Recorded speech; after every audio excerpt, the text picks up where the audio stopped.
চলে যেতে হবে। দালান ঘর, বাড়ি ঘর, টাকা পয়সার জন্য পাগল হয়ে থাকি আমরা, কিন্তু এটা আমার আসল ধন নয়। যেই গোসলখানাটারে আমি এত সুন্দর করে টাইলস করে ইটালিয়ান ফিটিংস দিয়ে বানালাম, আমার জীবনের শেষ গোসলটাকে ওই গোসলখানায় হবে? কথা বলে, যেখানে লাশ ধোয়ায় ওইখানে আমার গোসল হবে, এগুলো আমরা ভাবতে চাই না। কবরের জীবনটা আসল জীবন। বিশ্বনবী দোয়া করতেন, আল্লাহুম্মা ইন্না নাউযু বিকা মিন আযাবিল কবর। আল্লাহ, আমি আপনার কাছে কবরের আযাব থেকে পানাহ চাই, কবরের আযাব থেকে বাঁচতে চাই। এই কবরের মধ্যে অনেক ফিতনা হবে, অনেক সুয়াল হবে। কবরে প্রশ্ন আছে না নাই? কথা বলেন। প্রথম প্রশ্ন জিজ্ঞেস করা হবে, মার রব্বুক, তোমার রব কে? বলেন, আমাদের রব কে? ওমা দীনুক, তোমার ধর্ম কি? বিষ্ণুবীর চেহারা দেখিয়ে বলা হবে, আতারিফু মান হাযার রাজুল, এই লোকটারে চিনো? আমরা কি বলবো? আমরা চিনি, উনি আমাদের প্রিয় রাসূল মুহাম্মদুর রাসূলুল্লাহ সাল্লাল্লাহু আলাইহি ওয়াসাল্লাম। এরপরে জিজ্ঞেস করা হবে, এগুলো কোত্থেকে শিখলা? আমরা বলবো, কোরআন থেকে। ফায়ুফসাহু লাহু কবরুহু ৭০ যিরাআন। এই সুন্দর সুন্দর উত্তর করতে পারলে আপনার কবরটারে ৭০ হাত লম্বা করে দেয়া হবে।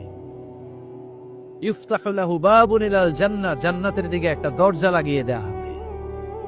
ইউলবাসু মিন লিবাসি আহলিল জান্নাহ, জান্নাতীদের পোশাক পরিয়ে দেয়া হবে।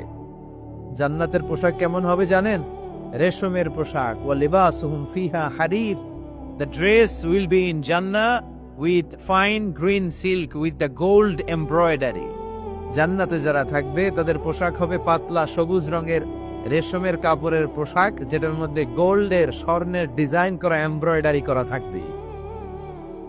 ওই পোশাক পরিয়ে দেওয়া হবে আর বলা হবে নাম কান্নাউমিল আরুস। বাসর রাতে জামাই যেমনি আনন্দে ঘুমায়, তুমিও ঘুমাও।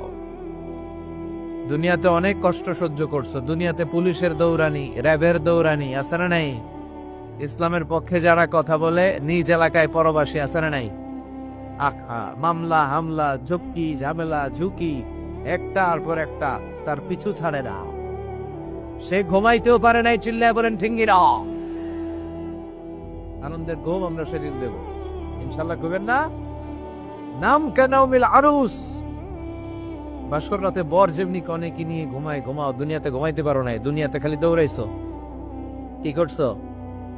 দৌড়ানির উপরে ছিল। আজকে দৌড়ানি নাই, আজকে দৌড়ানি হবে ওই দবে। কথা কন।